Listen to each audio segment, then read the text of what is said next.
Hey JP, welcome to Papster at your place. Hey Karen, good to see you. Great to have you. We are so grateful to have you join us this morning. JP has been part of our faith community for several years now. He's a South Auckland lawyer. He's our personal family lawyer, and he has a bucket load of experience. So we are really, really lucky to get to have his wisdom shared with us today. He's going to talk to us today and next week about the economic impact of COVID-19 and the things that we can do to help us survive it as best as we possibly can. So let's get into it, JP.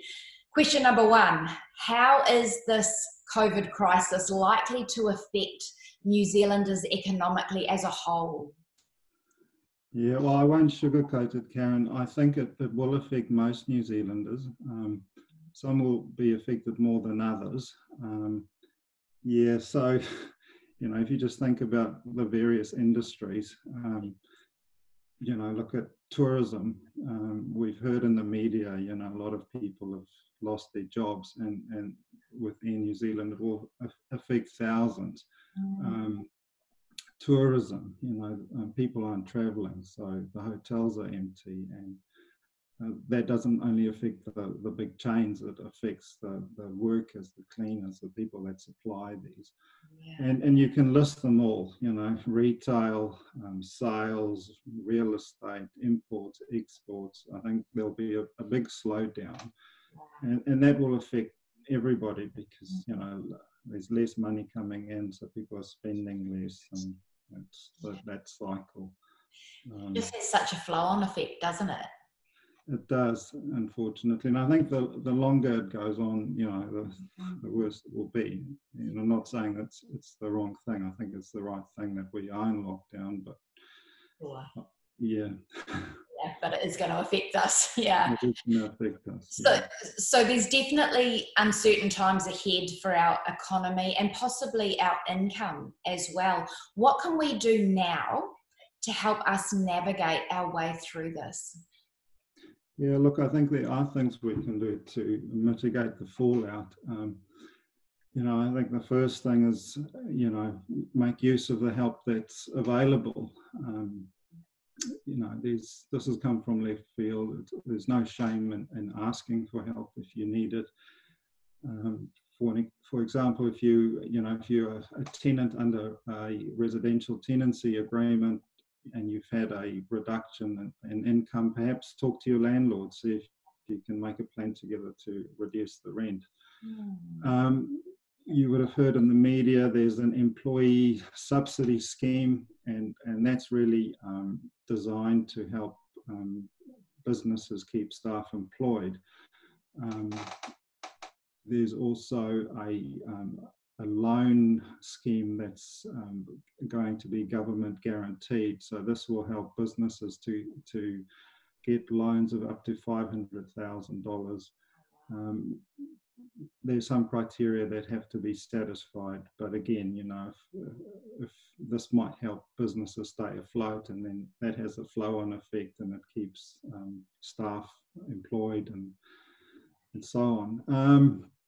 If you're a homeowner, you could approach the bank to change your repayments to interest only, and that will mean your repayments are reduced. Another option would be to ask for a mortgage holiday, and that would mean all your repayments would stop for a period of time, normally up to 3 months. Just remember, if you do that, you'll owe more at the end of the period because the interest will be accrued. If you're a Kiwi saver, there are grounds. If you are suffering hardship, you can apply to have funds drawn out. And again, this is not something you want to do or jump out and do, but if you're desperate and will get you through, well, it's something to think about. And yeah, they're just a side comment. There is a lot of anxiety about, balances in KiwiSaver funds that have dropped significantly. And people are asking, should we pull these out or should we change the fund? It's probably better to just sit it out, or get some advice before you do that. You don't want to crystallize your losses. Yeah. Yeah. Yeah, apart from that, I think,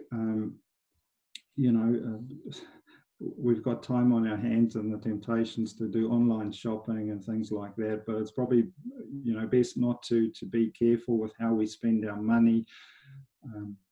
Save if we can. I know it's difficult if you have a reduced income, but we also have reduced outgoings because we're not filling up the car as much and so on.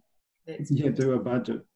Yeah, that's wise. And we are going to talk next week a whole lot more about spending, hey? So so that will be great, and we can think about ways then to, I guess, stay safe in this season. But as for now, thanks JP, this has been awesome. We're incredibly grateful for your wisdom. We have added a whole lot of helpful links to our e-update and our website about the things that we've talked about today. So go and check those out this week. That would be a really great thing to do. And that's pretty much it from us. Hey, JP. So thank you again. And we'll go back to Will and Papster at your place. See you.